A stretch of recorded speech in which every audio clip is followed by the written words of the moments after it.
the actual presentation, which is risk.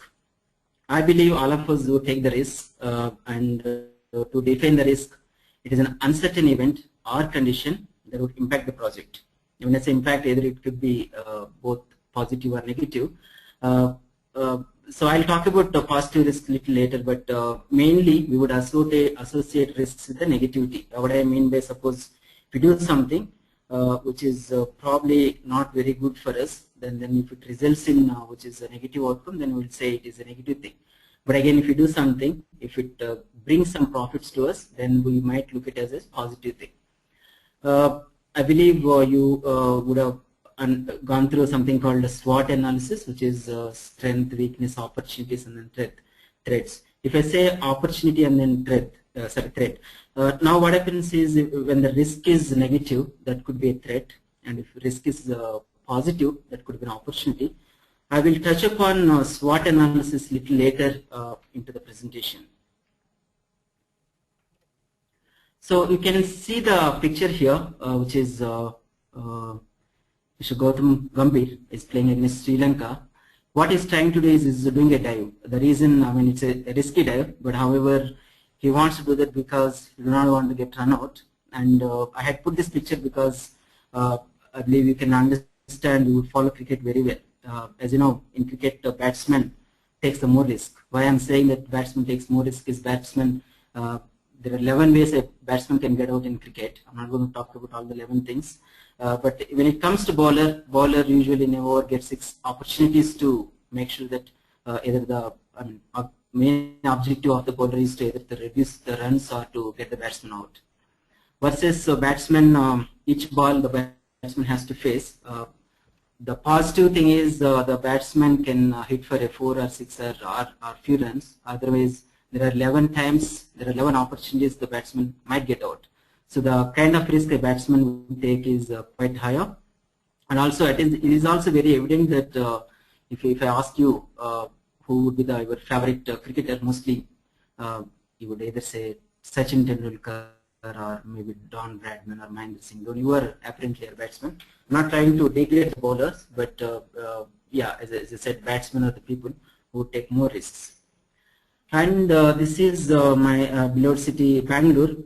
You can see the traffic, and I believe in Bangalore, coming to office is also a risk. The reason being, you can see if you're driving a car, you will be surrounded with many vehicles. It's like very similar to 360 degrees feedback. Anybody can come and then say that you are not doing the right thing. Very similar to the traffic as well. So there is no, suppose here, what happens is if somebody starts from home, there is no guarantee that they're going to reach office safely. It's not that threatening, but you can see the traffic here. I'm sure if any of you are from Bangalore, you'll be able to make sense. Of course, marriage is a risk. The reason being, when you're getting married, it's very difficult for us to know how the person is going to behave because you need to spend another 50, 60 years with the person. So it is surely a risk. As someone also said, marriage is a lottery because we do not know what's going to happen. So this is also a risk. One more thing, if you invest in stock market, it's a risk. The reason being, whenever there is a transaction in stock market, either buyer or seller, it is believed that one person would do the mistake. Suppose, give an example. Suppose if I am buying a share for 100 rupees, obviously this 100 rupees is the money which the seller is going to sell to me. What does that mean is the 100 rupees share I bought in the stock market might go to 120 or it might come to 80 rupees. Anything can happen. So now let's say as a buyer, I bought for 100 rupees. If everything goes well, I'm fortunate, and then say the stock price goes to 120. Seller would believe that he did the wrong thing, and then I would probably, I would think that I did the right thing. Versus if it goes to 80, it's going to the other side. So even in the stock market, apparently we all need to take the risk because it's very difficult for us to really know how the future is going to be. Even when you change your job, it's a risk because you were comfortably working in your own company and suddenly you have to go to a new place and then you have to work with new managers, new work environment. So there is whenever you change the job, you apparently carry some risk. Especially, I mean, as you know, in IT industry, attrition being very high, you would agree that whenever you change the job, it is apparent that you are going to carry some risks with you. So I think I talked about a lot of negative things, and other than this, I'm also going to say a few more things. Suppose if you, in the morning, if you wake up from the bed, there is a probability that you might wake up, and then as soon as you wake up, there could be water on the ground, you would fall down. And then the computer that you are listening to today's webinar, maybe because of high voltage, it might get blasted. Don't leave the webinar just because I said that. And the building that you are sitting right now might get collapsed because anything can happen, right? So you might probably say that you might say that I'm the most negative person in this world. The intention is not that.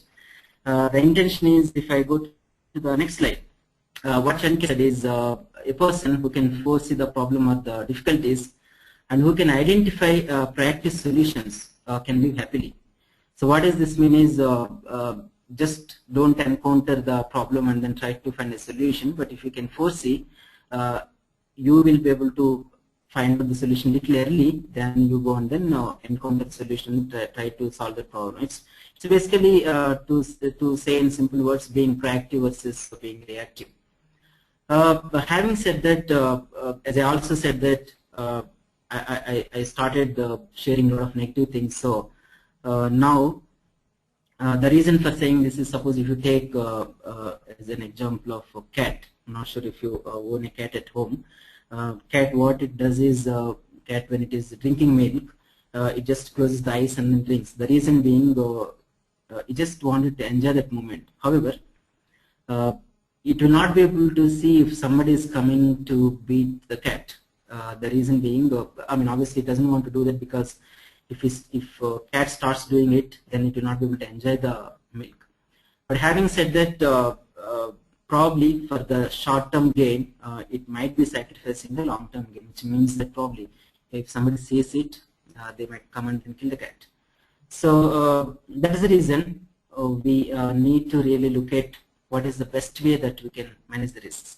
So now let me take you through. I believe now you understood what is the risk, and then why we need to find out right risk management plans. Let's look at how do what is